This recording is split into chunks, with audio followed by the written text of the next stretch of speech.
Tinubu must remove bad people around him, pushing out harmful policies, Senator Ndume warns. Now to the news in full. In a statement issued on Friday, Ndume advised Tinubu to address the suffering caused by hyperinflation, which has been worsened by the frequent price hike of essential goods and services.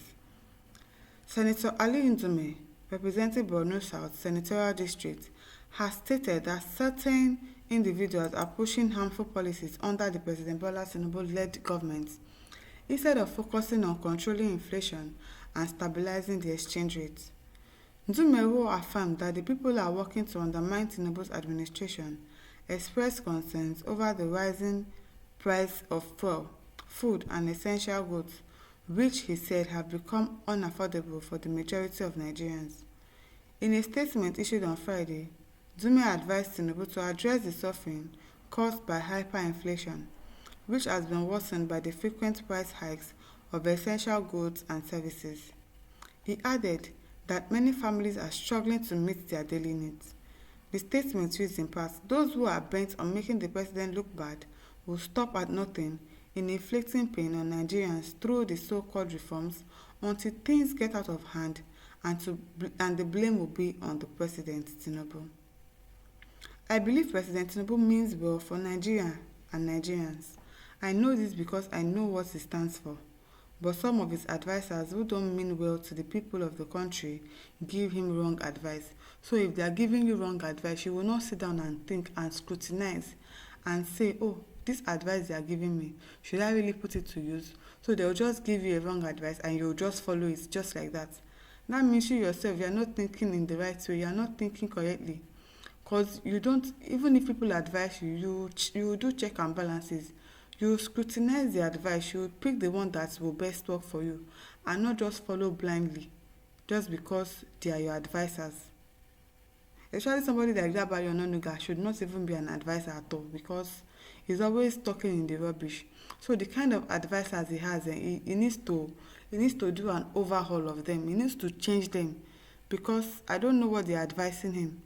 The country is hard. Things are getting out of hand.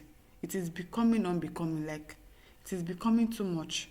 The way prices of fuel are increasing every month, every 2 weeks or 3 weeks safe.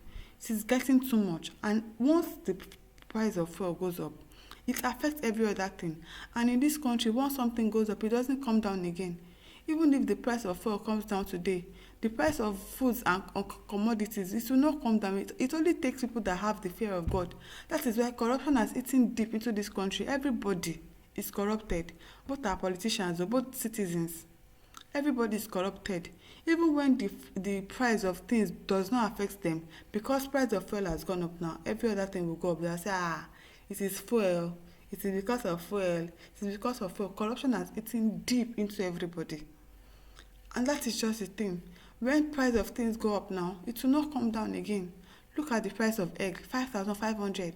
As if they are using fuel to lay egg. Why? Sometimes it is we ourselves that are doing ourselves.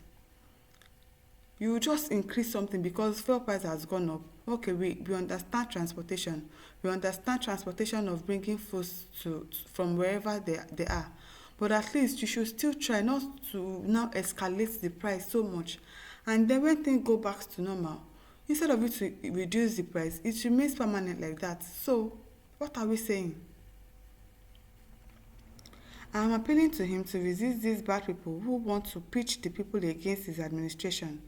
The hardship these people are inflicting on Nigerians is becoming unbearable. I am currently in Borno and I know what I'm talking about. People are really suffering, hungry, frustrated and angry. Many families here can't even feed anymore. The untold hardship caused by these frequent price increases is unimaginable. Farmers can't move their products because of high cost of transportation.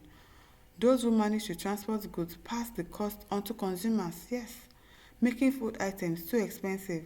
People can't even afford to travel anymore. For instance, traveling by road from Abuja to Maiduguri is now a fortune. How many people can afford that? That is why I am begging him to do something before it is too late. It is not good to test the patience of Nigerians, and that is exactly what these bad advisers are doing, he said. As soon as the president returns to Nigeria, I urge him to look into these issues and address them urgently. The purchasing power of Nigeria is too poor, and they can't afford the things being pushed on them every day by enemies of the state, Ndume advised. I hope that this advice that they have given him, he will put it to use, because they are really testing the patience of Nigerians, because when people turn back, it's going to be bloody. It is really going to be bloody, because people are angry. People are hungry. An hungry man is an angry man. People cannot afford to buy food. Every day you go to the market, the price you bought yesterday will be different from the price you are buying today. Why? I bought something 1,000 yesterday, today is already 1,500. How? How do you expect people to cope? Even their workers are not increasing their salary. The minimum wage is still the same, and you are increasing price of fuel every day. How do you expect people to survive? How? Because it is not affecting you does not mean you should not look forward. Do a forward thinking and say, okay, what would the people of the citizen, what would they be going through? Don't just lay down rules and not think about your people that you are governing over. Think about us. Think about us. Don't just be selfish. Don't just be wicked just because you think, oh, this thing is going to favor you. You don't care about any other person again. You should care about us. We put you in there, even though we did not put you in there directly. You took it by force, but still, now that you are there, do something now. Do something. Make the country a better place to stay.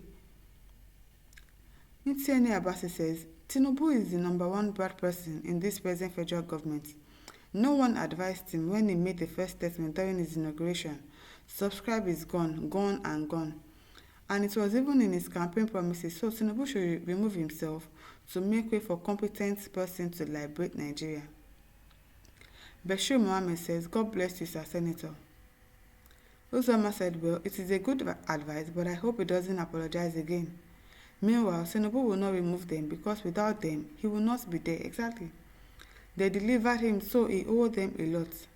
Those people are ready to do anything to make him win in 2027, which is a must that he must win. Major opposition parties are divided already. Therefore, Bas has the biggest chance to win in 2027 election. God forbid Batino that we are going to go through this thing again for another 8 years. It's getting out of hand, oh. People are angry, oh. Don't push them, oh. Don't push people to the wall, and then you now start blaming them and saying, oh, Nigerians are doing this and doing that. You are the one, oh, you are the one that first started it, oh. People should talk among yourselves, advise yourself, and try to make the situation of the country palatable for Nigerians. Let us have a peaceful place to live in. Let us be able to afford basic things, amenities, food, shelter, clothing. Let us be able to afford them, please. We are begging. My listeners, over to you. Leave your thoughts in the comment section. Do not forget to like, to share, and to subscribe. Thank you for always listening. See you some other time. Bye.